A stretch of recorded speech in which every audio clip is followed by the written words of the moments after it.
আজকের বিষয় শ্রীমার একটি মস্ত দুর্বলতা ছিল। কি সেই দুর্বলতা? তিনি কারো চোখের জল দেখতে পারতেন না। চোখের জল তার মাতৃহৃদয়কে এত উদ্বেল করে দিত যে তিনি একেবারে অধীরা হয়ে যেতেন। দুবিন্দুর অশ্রুর বিনিময়ে সন্তান তার কাছ থেকে পেত অহৈতুকী কৃপা। মা ডাকে তার প্রাণে এমনই আলোড়নের সৃষ্টি হতো যে তিনি যেন অন্য লোকে চলে যেতেন, অন্য লোক হয়ে যেতেন। তবে পাত্রাপাত্রের বিচার ছিল না তার কাছে, তাই তো ছিল না তার দেশকালের গণ্ডি রেখা। মা বলে দাঁড়ালেই তিনি টেনে নিতেন তার অভয় কোলে। বন্ধুরা, পুরো ভিডিওটি স্কিপ না করে আমার অনুরোধ একটু আপনারা দেখবেন এবং লাইক, শেয়ার, কমেন্ট করে আমাকে উৎসাহিত করবেন।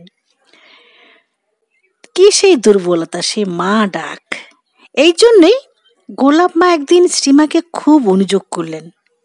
শ্রীমা চুপটি করে সব শুনে পরে বললেন, কি করব গোলাপ, মা বলে এলে আমি যে থাকতে পারিনি।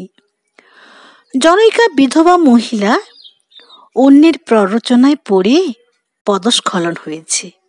পরে নিজের ভুল বুঝতে পেরে মর্মে মর্মে অনুতপ্তা হয়ে এসেছে শ্রীমার চরণতলে আশ্রয়, শান্তি পেতে। ঠাকুর ঘরে প্রবেশ করে সংকুচিতা হয়ে দোরগোড়ায় দাঁড়িয়ে মহিলাটি কাঁদতে কাঁদতে নিজের পাপের কথা শ্রীমার কাছে ব্যক্ত করে বলল, মা, আমার উপায় কি হবে?